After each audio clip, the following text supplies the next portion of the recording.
Ay, qué bonita foto. Muchas gracias. No, horrible la sensación. Es que... Es que no me ha pasado una vez, me ha pasado muchas veces. ¿De qué? ¿Te quedas dormida? De que me quedo dormida y pienso que no fui al test de Anata. Estoy tan traumada con Anata que pienso que no voy al Pero test. por eso cuando... Por eso no duermo cuando voy a mi casa. Ay, fue Por eso horrible. no duermo. Yo creo que si el profe empieza a hacerme preguntas voy a llorar de una forma. ¿A ti te toca con Lozano en el práctico? Me toca con Barros. Y el otro día, ¿cómo no te vi? Le metimos las de Figueroa. Ah, sí estaba. Estaba en el mismo lugar en donde me siento en Anata y estaba. Ajá. Es que capaz que me viste así cuando estaba en la depresión. Metida en la depresión. ¿Te fue mal? Pero estaba con falta de sueño y tenía, de verdad, como que estaba chata. La vida en general. Sí, me pasa. Quería eso. ¡Ay, qué lindo! Muy girly. ¿Estás haciendo cosplay de Dracula? No, me faltan las mallas negras estas que son hacia cuadros, me falta la falda blanca, me falta... No, sí, tengo una visión. Tengo una Vamos en progreso. Vamos en progreso de a poco.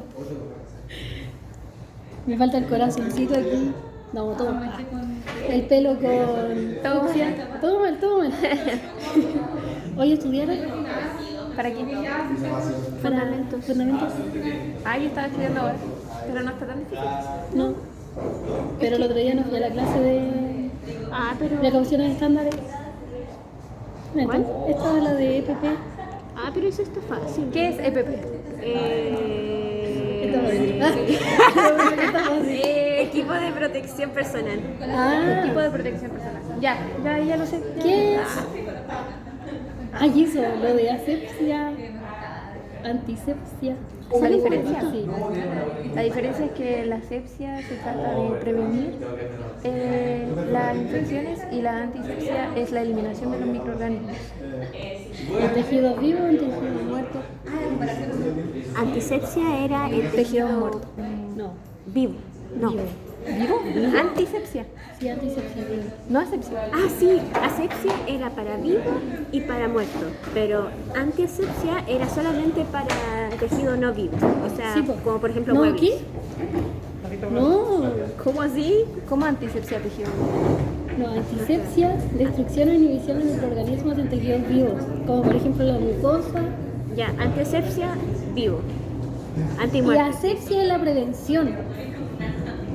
La forma de utilizar guantes, sí, sí. gafas, bata, todo eso, ¿cachai? Y después sigue la desinfección y la esterilización Ah, que hay y eso de es tejidos, para- o sea, no muertos, no tejidos. Para las cosas. Sí. Si me duermo ahora, voy a recuperar todas las horas perdidas ¿Por qué? de sueño. Ah, que se quedaron estudiando. ¿Ayer? Sí, pues, se quedaron estudiando y ayer. inglés, Ah, sí. ¿o no? Yo quería mis 7. Me estafaron. ¿Y en qué te equivocaste? O sea, ¿qué te acuerdas que te equivocaste? O sea, yo creo que me equivoqué en cuanto a la descripción de personalidad. Yo estoy segura de que me equivoqué en esta parte, porque a veces me olvidaba de que tenía que decir hair al último, así yo decía hairate y yo decía, no, me equivoqué. Es que justo me preguntaron, tipo, justo me dijeron, descríbame a un profesor de la universidad. Y yo dije, ah, sí, Lozano. Y empezaron a decir, ya, pero ¿qué más? Dígame algo malo. Y yo, tipo, no puedo decir nada malo de Lozano. Es perfecto. Sí. Y se me pasó. ¿Por qué no dijiste tú yo? Pues eso se me pasó. Pero yo no es el que te hace la... Es el que me hace. ¿Y por qué no lo describiste a él? Porque se me olvidó. No pensé rápido. ¿Pero qué se siente tan atrás? Una pista, gente se adelante. ¿Estás bien segura? Ya. Bueno, igual le puedo preguntar si está lejos. Sí, pues, pero me quedé dormida. ¿Ya? Me quedé dormida. ¿Verdad? Sí lo que fue. Pero ¿qué tan dormido? No, fue como una hora. No, pero un minuto. ¿Cómo va a Ahora diciendo que no fui al curso. un pequeño resumen, como siempre, Y ni siquiera de estaba lo que estudiando nada, vimos entonces yo así. la clase de ayer. Y no es la primera vez. Me ha pasado varias veces. Sí, pues, me acepta. De nuevo tenemos habitantes ahí en la... Eso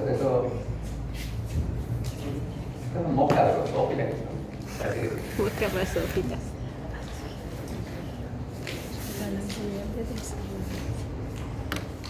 Ya bueno, vamos a comentar un poco. Nosotros estamos revisando aparato circulatorio.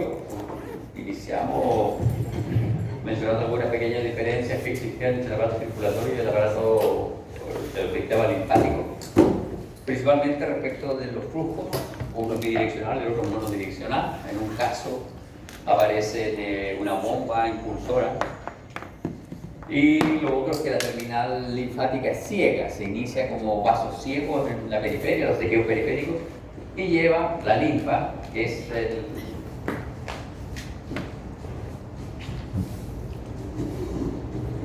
cuando empieza acá, pero en este momento está por ahí,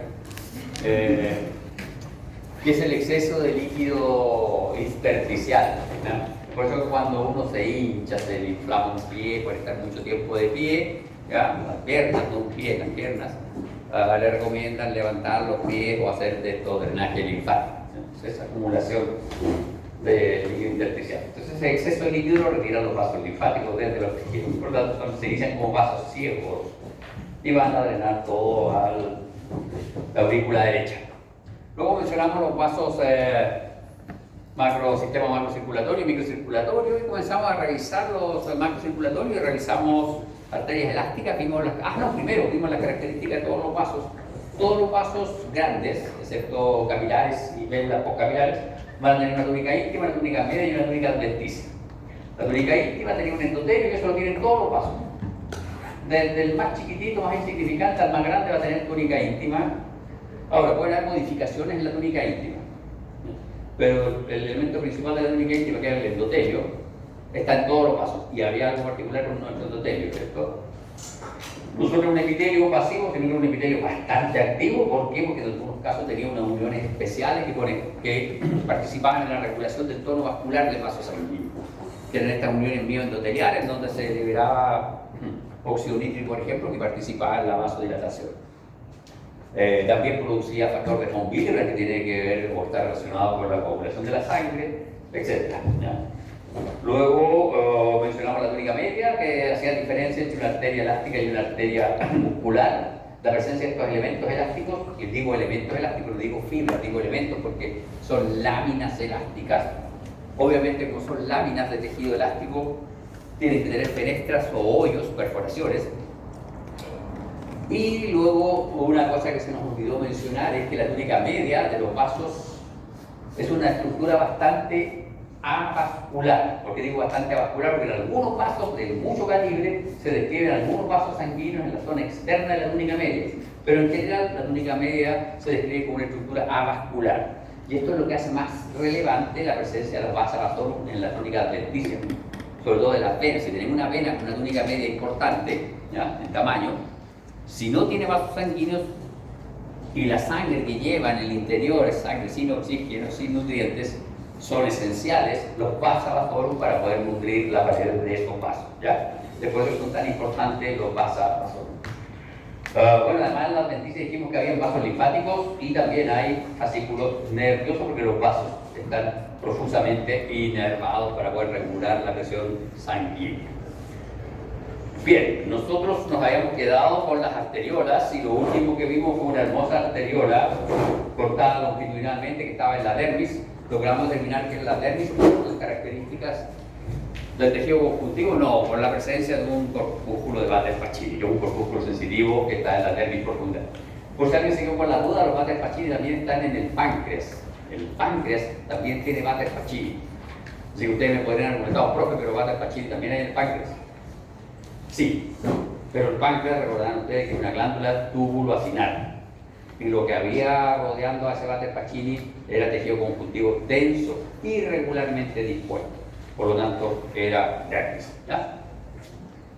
Y para haber confirmado que era dermis, ¿qué otro elemento podríamos haberle agregado más arriba o al ladito para confirmar que era dermis? Una glándula sudorípara, una glándula sebácea asociada a un folículo piloso, y por eso comprobamos efectivamente que es dermis lo que estamos observando, ¿ya? Bien, vamos a revisar ahora los vasos del sistema microvascular. ¿Qué eran estos vasos? Estos vasos que son de menos de 100 micras de diámetro. Por favor, tengan en cuenta esto de las 100, 150 micras de diámetro y microvascular, porque es relevante para ustedes como futuros dentistas. ¿Y aquí qué comprende? Comprende la porción terminal de las arteriolas, que se denominan metaarteriolas. En este caso, estas metaarteriolas ya no tienen limitante elástica interna y hace rato que no tenían limitante elástica externa. Aquí ya no hay limitante elástica ni interna ni externa. Ya no había externa, pero ahora desaparece la interna. O esfínteres precapilares. Estos vasos se denominan esfínteres precapilares. Extrañamente, estos vasos, que son de un tamaño de unas 12-15 micras, se van a caracterizar porque tienen una túnica media muy desarrollada. Teníamos en las arteriolas una túnica media pequeña, esto tiene una túnica media muy desarrollada para el calibre que tiene el vaso. Pero hay otro detalle interesante. La túnica media de los vasos, nosotros veníamos con nuestro vaso acá, este es nuestro vaso, y vamos a dibujar solo la túnica media acá. La túnica media era así.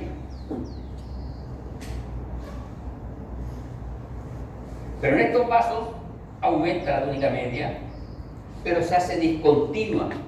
Y en vez de ser una capa continua, se transforma en anillos, ¿ya? Anillos de túnica media. Y esos anillos funcionan como esfínteres precapilares, ¿ya? Y estos son los esfínteres precapilares o los vasos de resistencia, porque oponen resistencia a que la sangre ingrese a los tejidos, ¿ya? Y van regulando, de hecho van regulando a través de la contracción, relajación de estos esfínteres, van regulando el ingreso de sangre a los distintos tejidos. ¿Y por qué se necesita esto? Porque las redes vasculares son bastante complejas. Nosotros vamos a dibujar acá una red vascular simple. Esta es una arteria, una arteriola, y vamos a dibujarla así, ¿ya? Aquí vamos a dibujar en verde los capilares. Aquí en verde están los capilares y luego en azul está el componente. Bueno, eso es una red capilar muy simplificada, ¿ya? Pero resulta que estos esfínteres precapilares están aquí. Estas son las metaarteriolas. Viene la sangre y la sangre generalmente pasa por esta vía que es la vía preferencial. Toda red capilar tiene una vía preferencial. Y ahora, esto de aquí es la red capilar verdadera. La red capilar verdadera se llena de sangre solo cuando se abren estos esfínteres precapilares, ¿ya?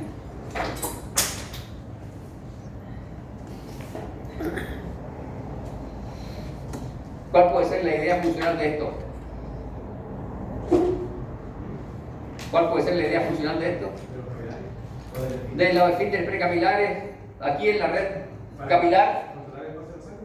Sí, pero ¿por qué tenemos que controlar el paso de la sangre? ¿Por qué no dejamos que la sangre entre a todas las redes? ¿Ah? ¿No podría pasar que se exceda de sangre y se genere un daño en los capilares? No.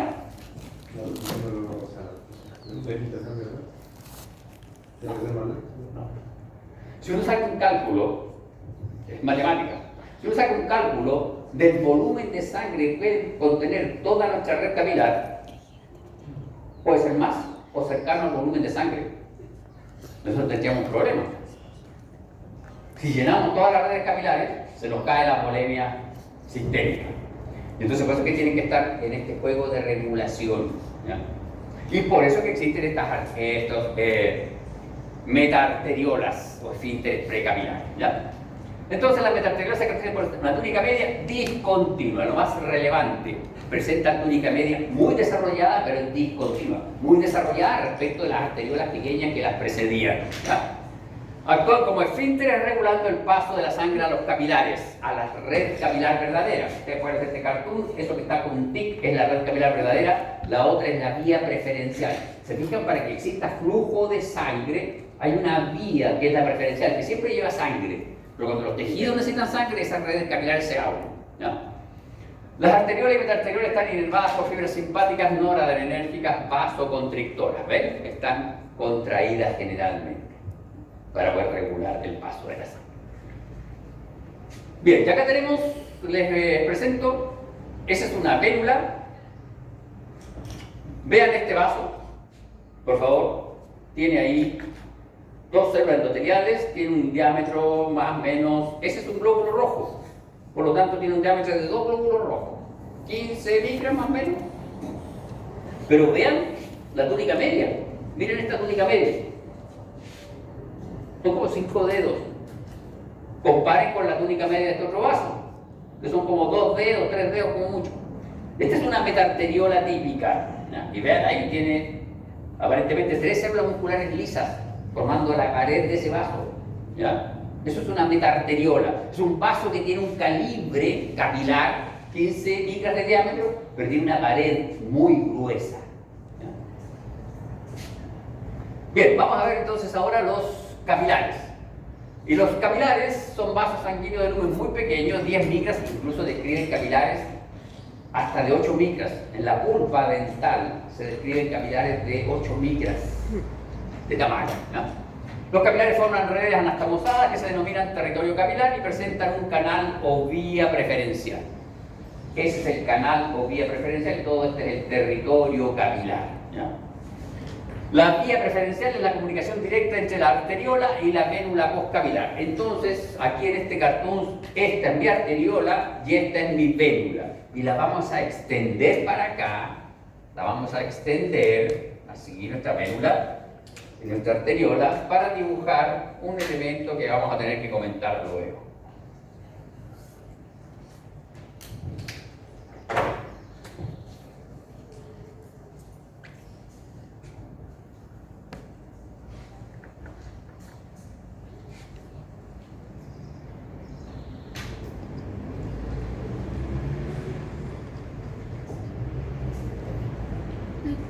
Esa es una anastomosis arteriovenosa.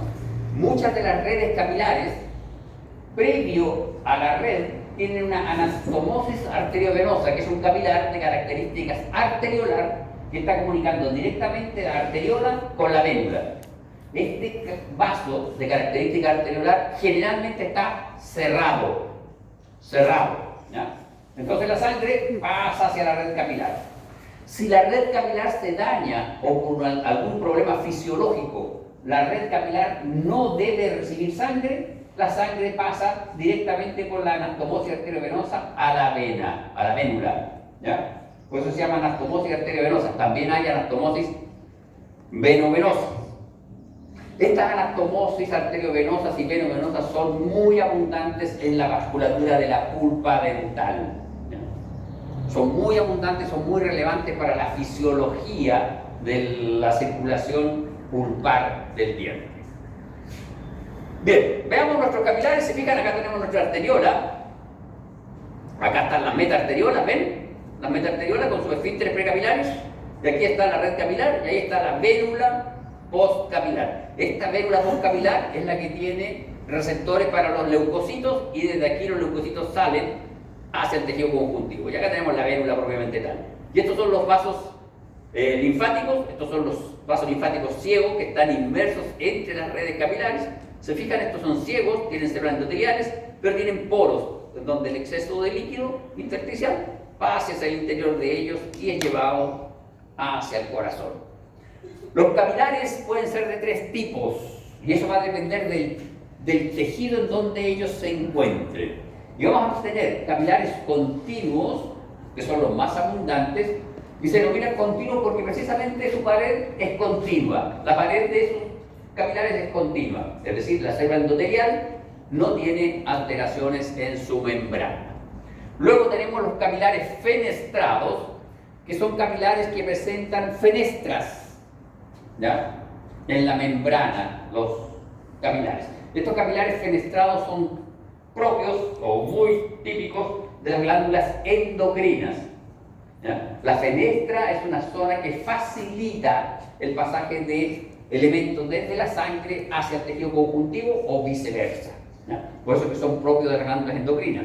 ¿Se acuerdan que las glándulas endocrinas secretaban hacia los vasos sanguíneos? Entonces estos vasos sanguíneos a través de la fenestra meten las hormonas rápidamente y fácilmente hacia la sangre. Es interesante. Los vasos fenestrados también están presentes en la pulpa dental. Se les cree que aproximadamente el 5%, entre el 5 y el 8% de los vasos capilares de la pulpa dental son de tipo fenestrado. Luego vamos a hacer un cartoon para ver la distribución de los vasos de la pulpa. Y luego vamos a tener los vasos de tipo discontinuo.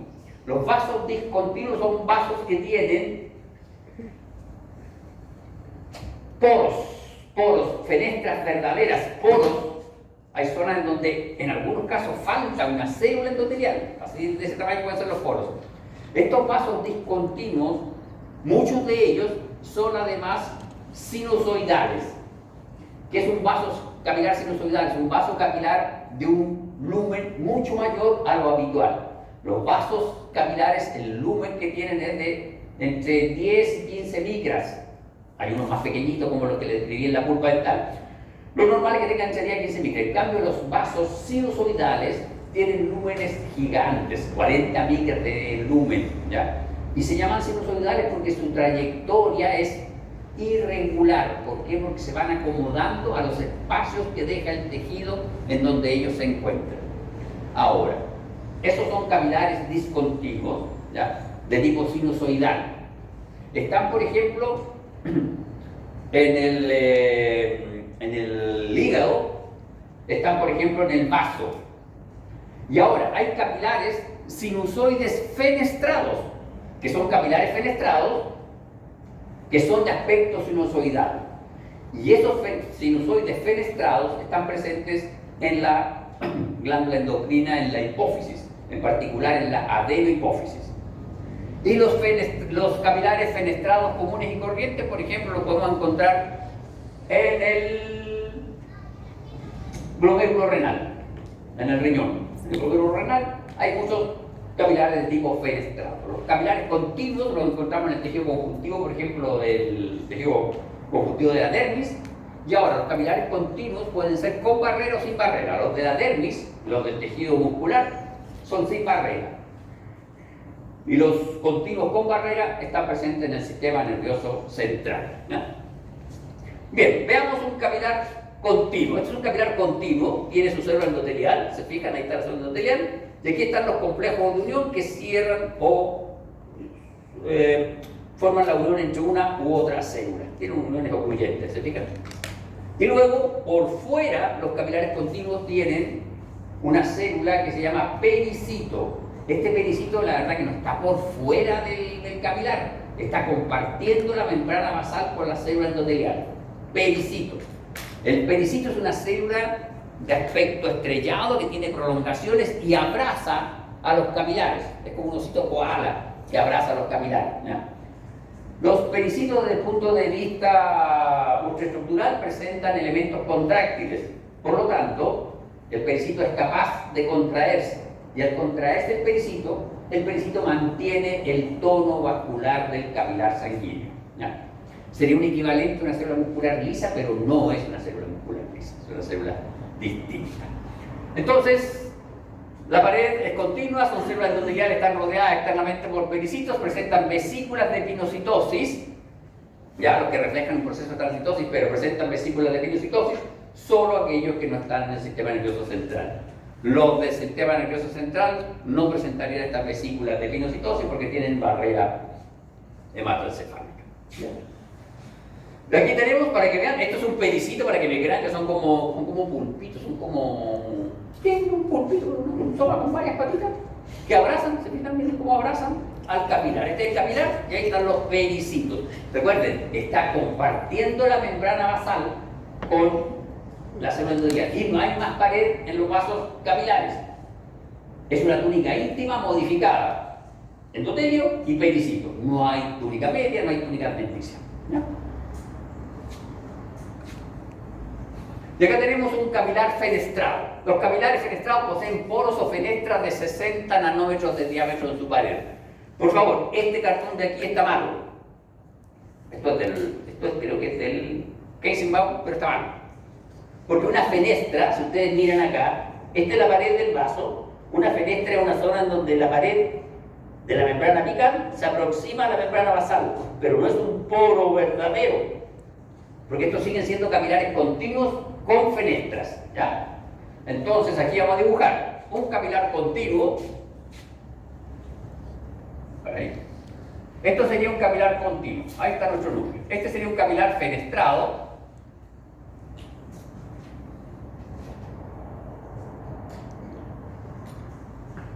Capilar fenestrado. ¿Se fijan? Y un capilar discontinuo. sería así. Eso sería un capilar discontinuo. Hay efectivamente un espacio informe. Acá hay una fenestra. Esto tiene 60 nanómetros. Pero hay citoplasma, hay membrana de la célula endotelial. Ahora, estos fenestrados pueden ser fenestrados normales o fenestrados de tipo sinusoidal. Los fenestrados de tipo sinusoidal son vasos que tienen un calibre gigante y tienen un trayecto irregular. Entonces, otra de las características es que están presentes en, por ejemplo, el riñón, el intestino y glándulas endocrinas.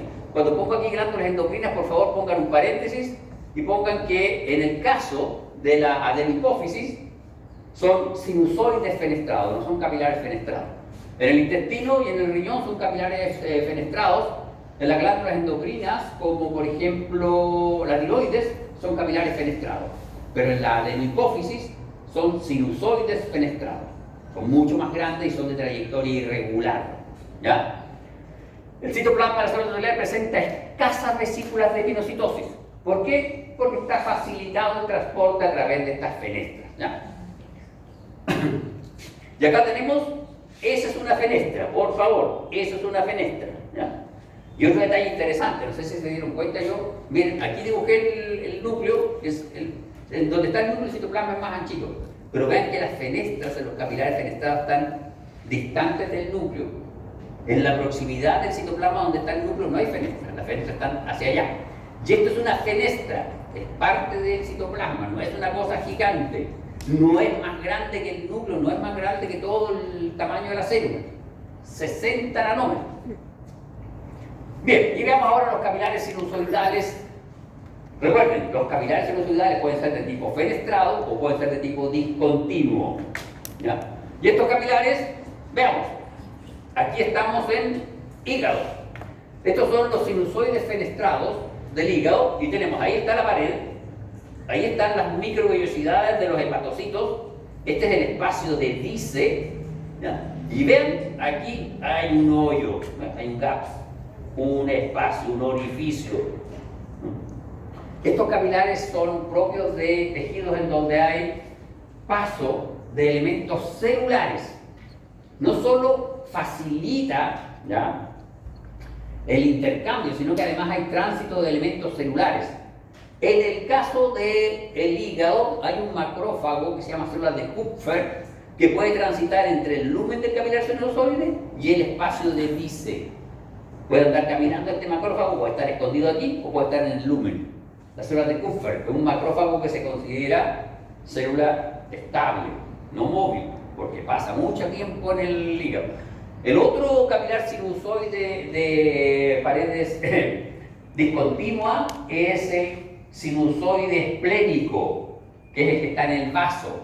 ¿Se recuerdan que yo les dije que los glóbulos rojos envejecidos, cuando perdían sus azúcares terminales en sus residuos glicosilados de las proteínas de membrana, eran reconocidos por macrófagos en el vaso? Pues bien, aquí va el glóbulo rojo envejecido y aquí hay un macrófago, y como en el vaso también hay estos gaps, el macrófago puede reconocer, interaccionar con los glóbulos rojos y aquellos que están envejecidos los fagocitar. Esos son los dos casos de sinusoides con pared discontinua. ¿Ya? Entonces, puede llegar a ser discontinua médula ósea, hígado y vaso. Médula ósea, retírenlo porque ya mencionamos que los vasos de la médula ósea eran sinusoides, pero eran de pared discontinua, y había un fenómeno bien especial en donde participaban las células adventiciales para la salida de las células sanguíneas hacia la sangre. Es raro, ¿cierto? Células sanguíneas hacia la sangre. Pero todos entendemos que son las células sanguíneas que están recientemente formadas o que están en médula ósea hemopoyética. ¿Ya? ¿Y cuáles son los sinusoides con fenestras? Los de la hipófisis. Y se me olvidaban, los de la glándula suprarrenal. ¿Ya? La glándula suprarrenal también tiene capilares de tipo sinusoides fenestrados. En particular es la corteza de la glándula suprarrenal. Bien, y aquí hay un esquema de cómo serían estos capilares. Se fijan, falta una célula ahí. Los capilares fenestrados tienen pericitos. Estos capilares sinusoides con paredes discontinuas, en algunos casos se discute la presencia de pericitos y tendrían unos elementos fibrosos que ayudan a mantener la estructura del vaso sanguíneo. Bien, veamos entonces los vasos de tipo venoso. Los vasos de tipo venoso se clasifican como vénulas, venas pequeñas, venas medianas y venas grandes. Las vénulas son aquellas que van inmediatamente después de la red capilar, tienen entre 15 a 20 micras de diámetro. Venas pequeñas son las que se continúan, son casi los equivalentes a las arteriolas. Tienen una pared con células musculares lisas y algunos pueden tener pericitos, otros ya son reemplazados los pericitos por células musculares lisas. Las venas medianas tienen un diámetro de 1 centímetro y las grandes venas tienen un diámetro superior a 1 centímetro. ¿Ya? Y acá tenemos nuestra tabla de clasificación de nuestros vasos de tipo venoso. Se fijan las características que tiene cada una de ellas en sus túnicas.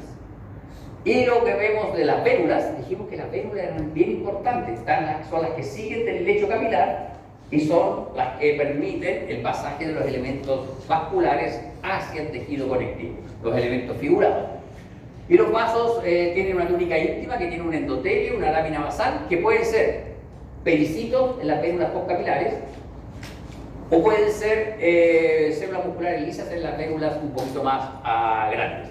La túnica media tiene tejido conectivo escaso y una o dos capas de células de músculo liso en las vénulas más grandes, no en las vénulas postcapilares propiamente tales.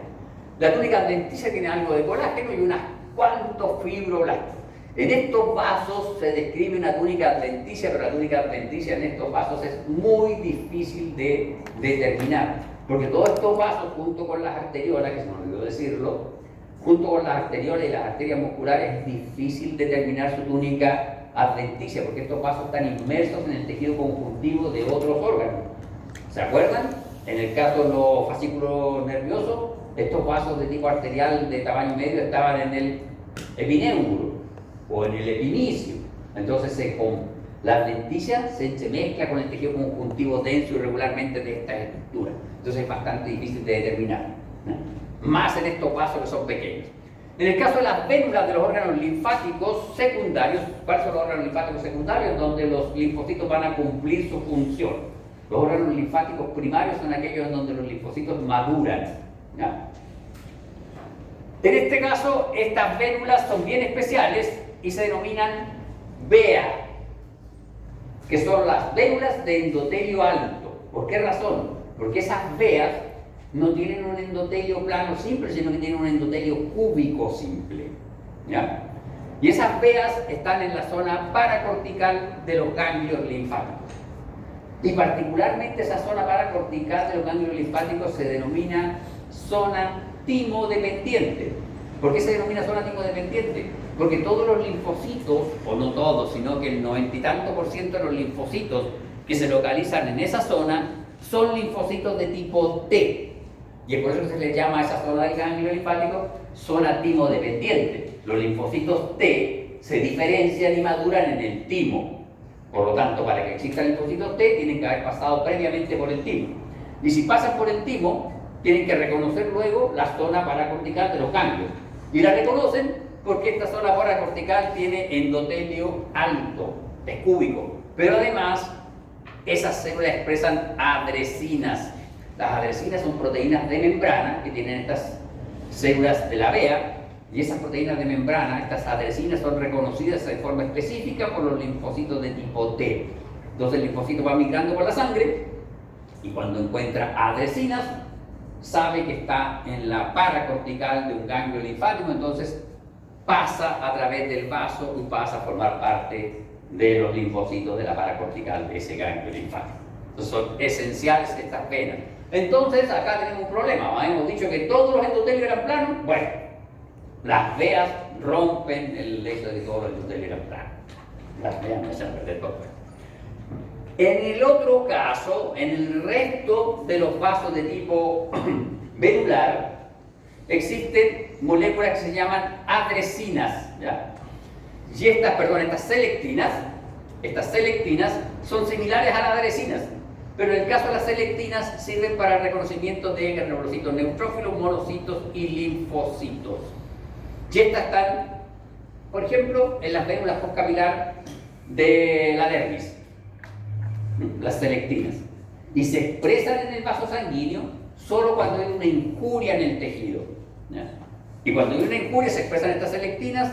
Estas selectinas hacen que los elementos figurados de la sangre dejen de fluir por la sangre y se depositen sobre la membrana del vaso sanguíneo y luego pasan al tejido conjuntivo. Y empieza todo el proceso de inflamación del tejido conjuntivo. Entonces estos vasos son muy importantes y habrían dos tipos. Habría estos VEA y habría los genéricos que tienen selectinas, y los VEA tienen adresinas. Bien, las venas pequeñas y medianas tienen una túnica íntima que presenta endotelio con lámina basal y algo de tejido conjuntivo subendotelial. ¿Se fijan? Ahí tiene un endotelio y hay algo de tejido subendotelial muy pequeñito. La túnica media presenta fibras reticulares, fibras elásticas y algunas células de músculo liso y fibroblastos. Y la adventicia presenta tejido conjuntivo laxo con fibras colágenas y elásticas dispuestas en sentido longitudinal, y en algunos casos puede haber músculo liso. ¿Se fijan? El conjuntivo acá es laxo. El conjuntivo de las arterias era fibroelástico. Acá es laxo. Este es nuestro esquemita. Ahí estaría nuestra túnica íntima, nuestra túnica media, mucho más discreta, y nuestra túnica adventicia, muy rica en elementos vasculares sobre todo. Las venas grandes, acá aparece algo súper interesante. En el caso de las venas grandes, vamos a tener la túnica íntima, la túnica media con células musculares, una túnica media más o menos desarrollada, estamos hablando de la vena cava, pero además hay una túnica adventicia desarrollada con fibras musculares. Y en el caso de la vena cava, la porción que está llegando al corazón o que hace contacto con el corazón, una porción de un par de centímetros, en la adventicia presenta células musculares cardíacas, ¿ya? Entonces, si usted ve un trocito de vena cava y tiene en su pared, en la túnica adventicia, células musculares cardíacas, está viendo la desembocadura de la vena cava a la aurícula, ¿ya? Un detalle interesante.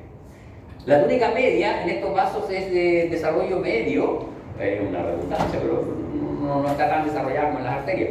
Pero hay una salvedad. Hay algunas venas que tienen una túnica media mucho más desarrollada que todas las demás venas. Y una de ellas es las venas pulmonares.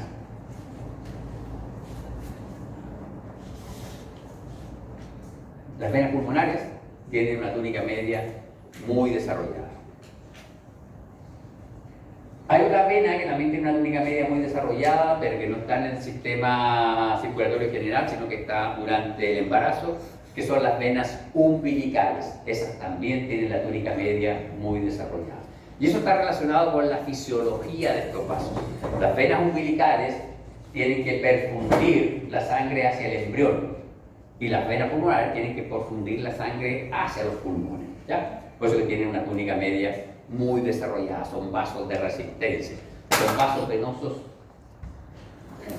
bastante atípicos y solo están presentes ahí, ¿ya? En el cordón umbilical y en el caso de las venas pulmonares. Bien, hemos dicho que los vasos sanguíneos tienen un montón de reglas, pero hay un par de vasos sanguíneos que rompen la regla. Uno de ellos es la arteria coronaria. La arteria coronaria, que deriva de una arteria elástica. Son ramas muy próximas de arterias elásticas, pero miren lo que tienen. Tiene una túnica media muy desarrollada, pero tiene una túnica íntima con gran cantidad de músculo liso, con macrófagos y en algunos casos adipocitos. ¿Y qué pasaba con esto? El endotelio produce factores de crecimiento que activan estas células, y miren, tenemos un ateroma y se obstruye. Entonces este vaso sanguíneo coronario es bastante particular. ¿Por qué es así? Porque está recibiendo sangre directa de una arteria elástica y tiene que distribuir sangre hacia el corazón. Y se da una particularidad. El corazón tiene circulación de tipo terminal. ¿Qué quiere decir esto? Que el corazón técnicamente estaría segmentado en porciones. Nuestro corazón estaría segmentado en porciones. Acá tenemos la coronaria y va a irrigar esa zona, va a irrigar esa zona y va a irrigar esa zona. Toda esta zona está irrigada por esa rama de la coronaria. Entonces, si esa rama se obstruye, toda esa zona de tejido queda sin sangre. y por eso se produce infarto. Se daña el corazón porque este vaso de aquí se tapó, ¿no? Pero la naturaleza es sabia y nosotros tenemos una vena que se llama vena safena y si la miramos, miren, tiene una túnica media desarrollada y tiene una túnica íntima muscular muy similar a la arteria coronaria. Por lo tanto, si uno cae enfermito con un ateroma simple, le quitan un trozo de vena safena y lo utilizan para hacer un autoinjerto. Entonces la vena safena es una vena que rompe toda la descripción que hemos hecho de las venas normales. Y luego hay otras dos venas. La vena centrolobular del lobulillo hepático, que es una vena de pared discontinua. Una vena de pared discontinua. Y luego hay otra vena que es más compleja todavía. Afortunadamente es cortita. Que es la vena centromedular de la glándula suprarrenal. Miren esta belleza de vaso. Uno, tiene la pared discontinua. Tiene poros en su pared. Pero además, miren, esa es la túnica media. Este es un corte transversal de este vaso. Como el cuento. No hemos dicho que la túnica media era helicoidal. Bueno, este vaso sanguíneo rompe con todas las cosas. Es un vaso venoso. Tiene la pared discontinua y la túnica media es fasciculada.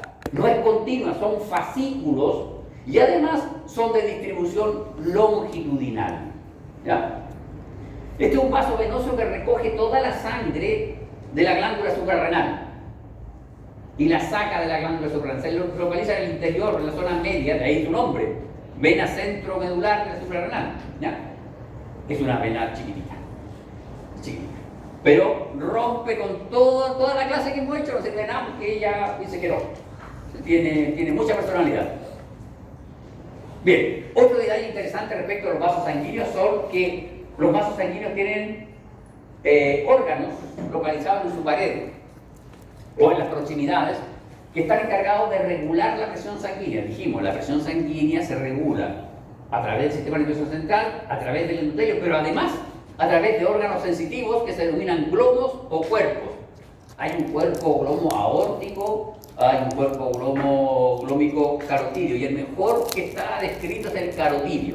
Se localiza acá en la bifurcación entre las dos carótidas, entre la carótida interna y la carótida externa, se localiza esta estructura y esta estructura está constituida por un glomo, de ahí su nombre. Un glomo es una agrupación de capilares sanguíneos que están asociados a dos poblaciones celulares y a terminales nerviosas del nervio vago. ¿Ya? Las dos poblaciones celulares son las glómicas de tipo 1 y las células en cesta o glómicas de tipo 2. ¿Ya? Y acá las tenemos. Este es un esquema. Tendríamos nuestros capilares sanguíneos, las células glómicas de tipo 2 o células en vaina o cesta, vaina, y las glómicas de tipo 1 o células granulares. Y acá está una terminal nerviosa y acá hay otro vaso sanguíneo, ¿se fijan? Entonces, estos vasos sanguíneos son vasos sanguíneos que están en la pared del vaso sanguíneo. Pueden estar en la túnica media o en la túnica adventicia del vaso sanguíneo, ¿ya? Y forman un conjunto de capilares, por eso se llama glomo, ¿ya? Y ahí están las glómicas de tipo 2 y las glómicas de tipo 1 con gránulos.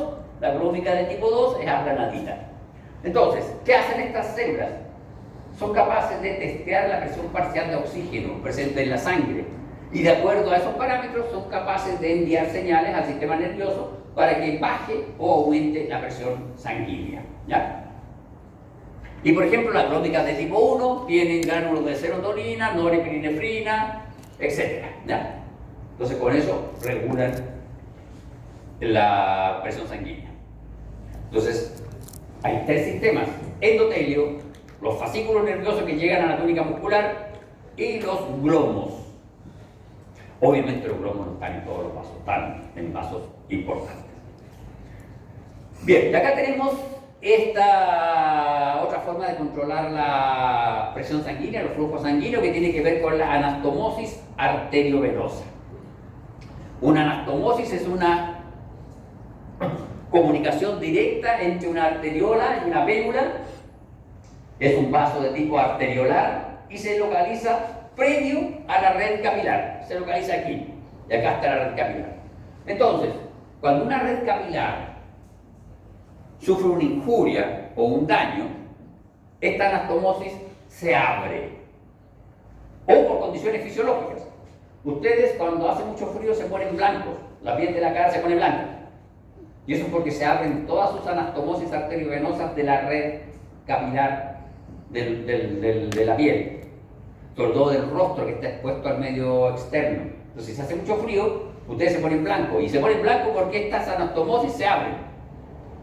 Entonces al abrirse, la sangre deja de pasar por las redes capilares superficiales de la piel y la piel se pone blanquecina. ¿Ya? Eso para regular la temperatura, no solo regula la presión sanguínea, regula la temperatura también. En el caso de los ejemplos de presión sanguínea, el más relevante para ustedes es el caso de las múltiples anastomosis arteriovenosas que están presentes en los vasos de la pulpa dental. La pulpa dental es una de las zonas, de acuerdo a algunos libros, en donde el flujo sanguíneo es uno de los más altos. Vamos a dibujar acá un bello diente. Acá me feo mi diente, pero no importa. Y aquí el cemento se lo vamos a dibujar de otro color para que no nos perdamos. Acá está nuestro cemento. Este es nuestro cemento. Ahí tenemos. Los dientes, primero, tienen irrigación de tipo terminal. ¿Qué quiere decir esto? Que no hay anastomosis entre los vasos de un diente y otro. Es obvio. Porque los vasos entran aquí por el foramen apical. Por aquí entra el vaso sanguíneo de tipo arterial. Describe una trayectoria bastante recta. Y luego capilariza y las redes capilares se forman acá, en la periferia. Muy próximo a la zona oligocelular o de Bale. Y luego todo esto se recoge por una red venosa que sale por el foramen apical. Entonces, cada diente tiene una irrigación propia. Cada dientecito, por su raíz, tiene una vía de entrada. Y también por aquí salen los vasos linfáticos. ¿Ya? Entonces, esta red capilar es muy rica acá en esta zona. Ahora, como es una red terminal y está en una estructura rígida y tiene bastante presión sanguínea, tiene gran cantidad de anastomosis arteriovenosas. Y estas anastomosis arteriovenosas son muy simpáticas porque tienen una forma de luz y hay también anastomosis venovenosas. Gran cantidad de anastomosis. Esa gran cantidad de anastomosis venovenosas y arteriovenosas que están presentes en la pulpa dental tienen por función regular la presión sanguínea dentro de la pulpa. ¿Por qué? Porque si aumenta la presión sanguínea, aumenta el edema dentro de la pulpa, se produce dolor pulpar y no es agradable. Los dolores pulpares son de los dolores más duros que existen descritos en la literatura. ¿Ya? Entonces ustedes como dentistas tienen que tener súper claro esto y tienen que tener súper clara esta distribución. Y en esta distribución, lo que les dije, el 95% aproximadamente de los capilares que están aquí, en la zona oligocelular, son capilares de tipo continuo. Y el otro 5% son capilares de tipo fenestrado. Y esos capilares que están ahí, ¿cuál es la función principal? Nutrir a los odontoblastos. ¿Ya? Nutrir al odontoblasto y a las terminales nerviosas sensitivas que están localizadas en la zona. Otro sistema particular de la circulación sanguínea es la presencia de los sistemas porta o portales. Este es un típico arreglo vascular: arteriola, red capilar, vérula. Esto es lo normal. Y aquí podría haber una anastomosis. Pero cuando hay un sistema portal, hay dos redes capilares. Una red capilar A y una red capilar B. Muy próximas. O pueden estar un poco distantes, pero lo interesante es que la red capilar A está comunicada con la red capilar B de forma directa por un vaso. Y ese vaso se llama vaso portal. Y puede ser de tipo arteriolar o puede ser de tipo venoso.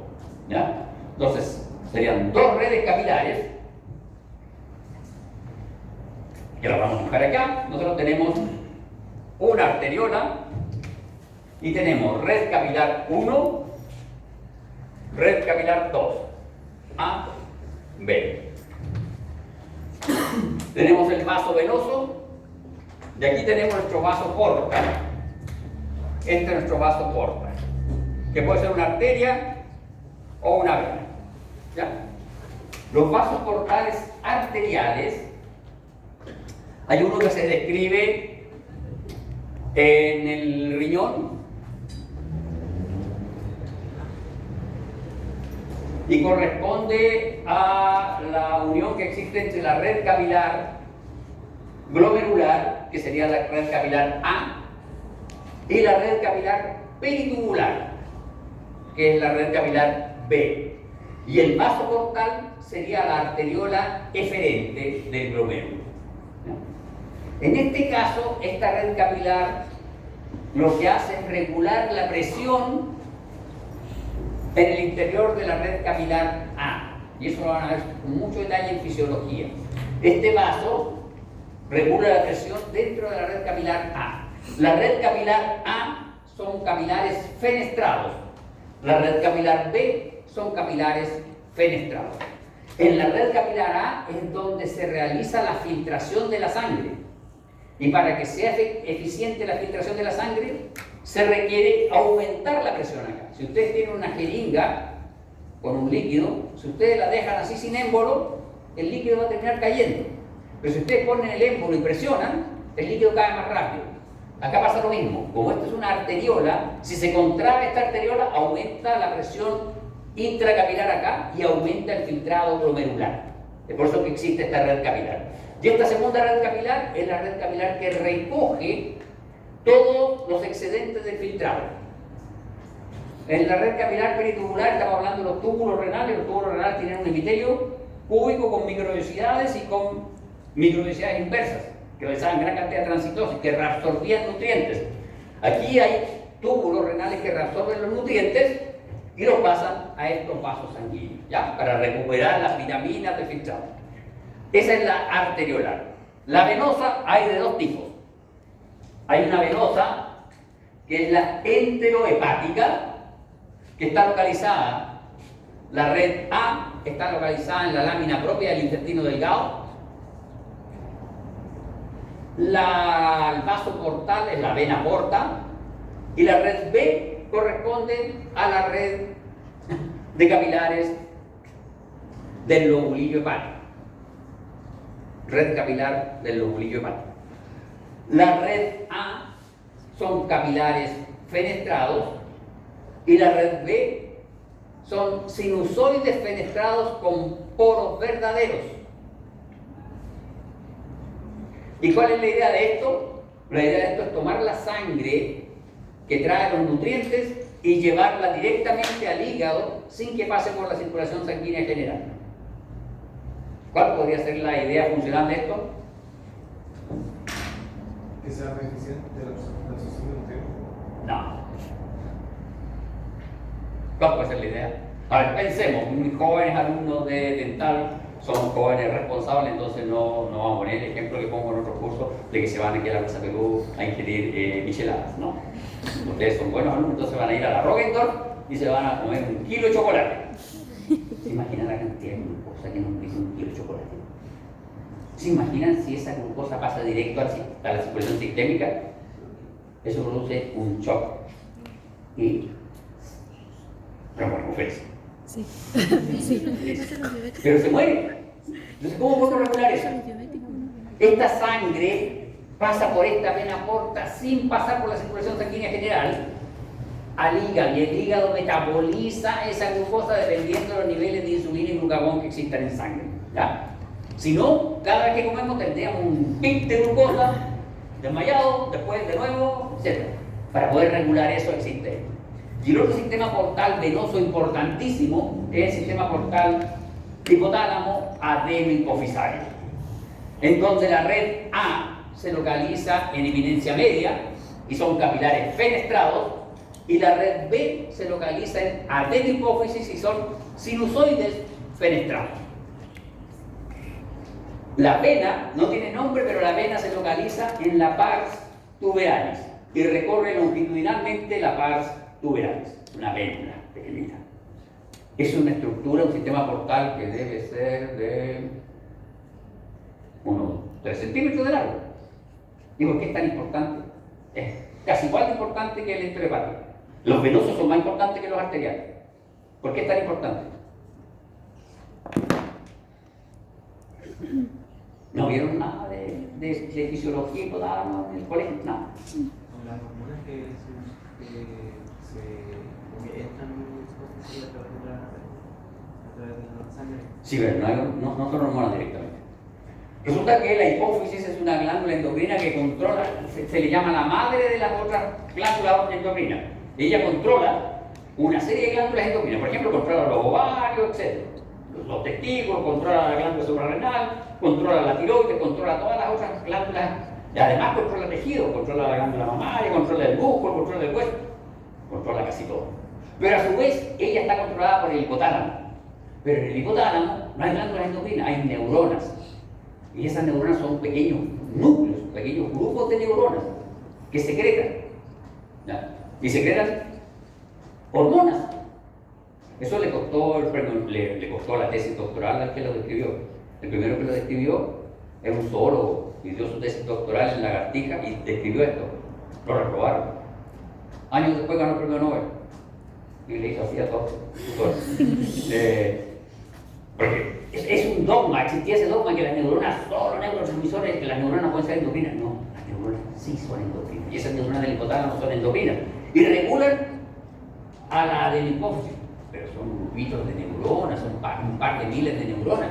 Entonces la sangre que sale de el factor que sale de esa neurona no puede ir por la sangre hasta el dedo gordo del pie y volver.